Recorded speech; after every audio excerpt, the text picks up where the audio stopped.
I was talking about Psalm 116, verse 11. It says, I said in my haste, all men are liars. Translation says that I became panicky. Uh, I was speaking about the terrorist atmosphere they're creating and the fear men are under. But can you imagine the last peg of that fear? Just for an example, I'm not saying this is the truth.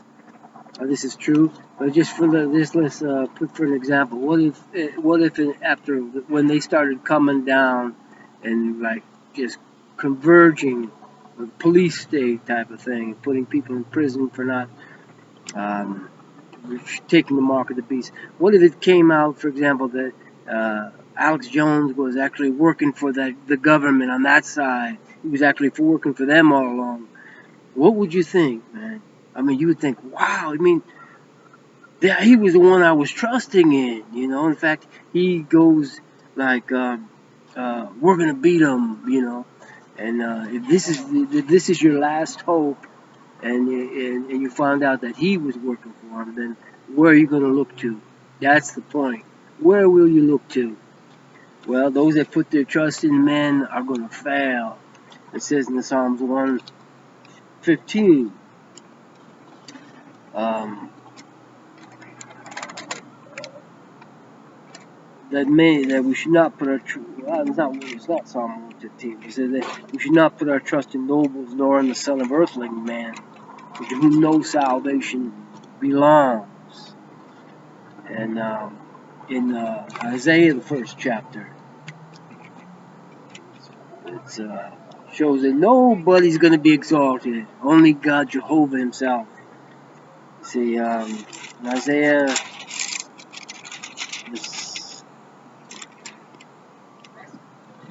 the second chapter.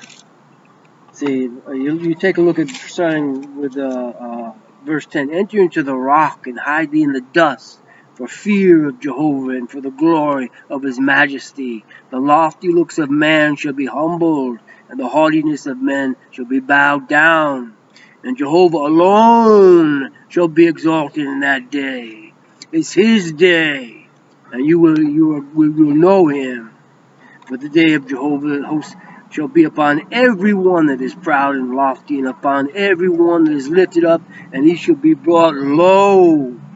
And upon all the cedars of Lebanon that are high and lifted up, and upon all the oaks of Bashan, and upon all the high mountains, and upon all the hills that are lifted up, and upon every high tower, and every fenced wall, upon the ships of Tarshish.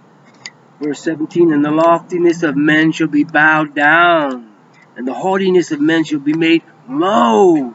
And Jehovah alone shall be exalted in that day, and the idols he shall utterly abolish.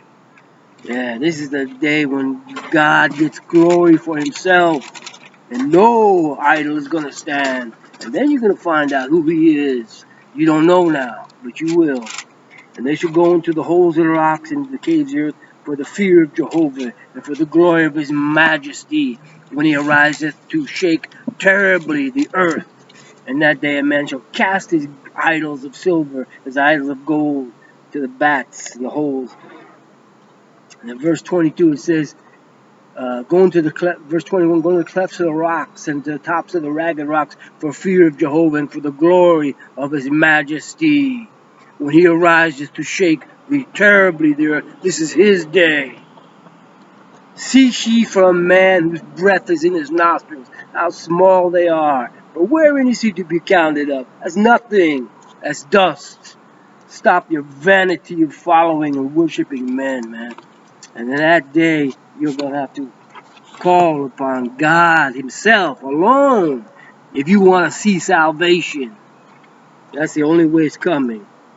In Psalm 86:7 it says, in the day of my trouble I will call upon thee, for thou wilt answer me. These are the ones that will call upon God, and he's going to answer those that put their trust in him. See, I've already known that. Psalm 91:15 says, this is God speaking now. He shall call upon me, and I will answer him, and I will be with him in trouble, and I will deliver him and honor him. And to the wicked, they're not going to be answered. God says to them, they shall call upon me, but I will not answer. They shall seek me early, but they shall not find me. He's not going to answer the liar, hypocrites, but those that love the truth and that love goodness in the heart. He's going to answer them. It's up to him. He knows, it's not up, it's that he knows the heart. He can see all the secrets of men. He's going to save all the meek of the earth, the good-hearted that he knows belong to him. So you may want to look to a man now, but you're going to have to look to God himself if you want salvation, man. There's no other way. So stop honoring and bowing down to men, man. Put God in his rightful place. I'm sick of these idol worshippers, man. They're all over the place, and they have no knowledge whether they want to worship communism or a man or what. No knowledge. God is the king, and you will find that out. Believe me, that is the truth. Even though no one wants to hear now because you're a bunch of idiots, you're going to find out.